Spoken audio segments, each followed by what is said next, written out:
Hi, this is Lindsay. Welcome back to my channel. I'm doing a really quick little no-sew tutorial for something fun to put into your junk journals. I am using a vintage book. It's like a 1961. I find the date here.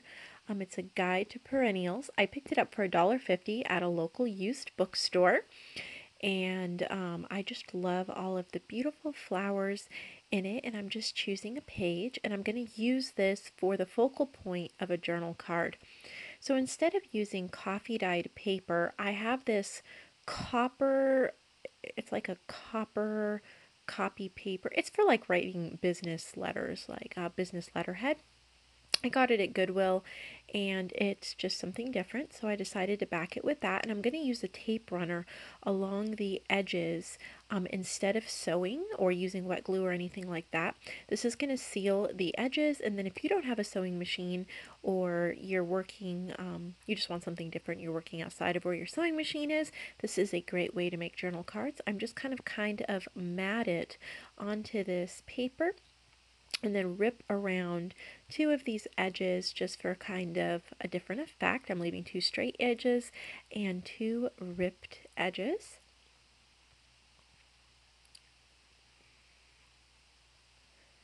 And I am not making it exactly even just because I like kind of the look, and I'm just taking some ink and inking the edges with a little bit of this brown ink.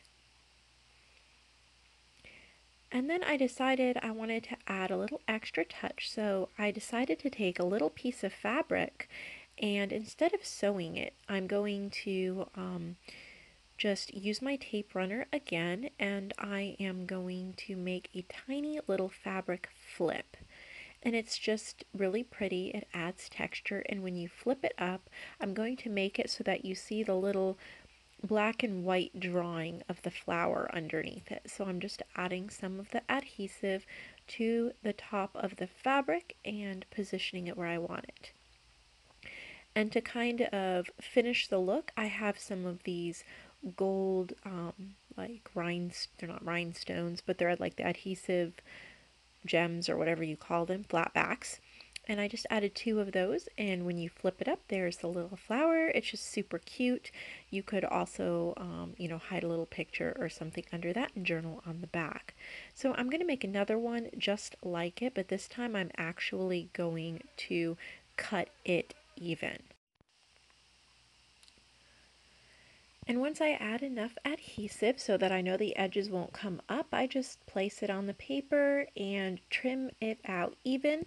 I'm going to cut a little extra of the white edge off just so that it looks a little more finished, and I don't think the word professional is right, but that's kind of what I mean. Alright, so here we go. I just really wanted to share this quick tutorial because I like to show different ways that you can use books in your journals and use books kind of like paper pads and for inspiration. So again, I just inked the edges, and this time I'm going to add a fabric flip to the back. I thought this would be really cute for some hidden journaling and something not expected. Or this could be the front of the journal card, and then you could have it backed with the flowers. It really works either way. Flip it up, add a little secret journaling, and you have an adorable little journal card. I hope you enjoyed this tutorial. I'll see you in the next video. Happy crafting!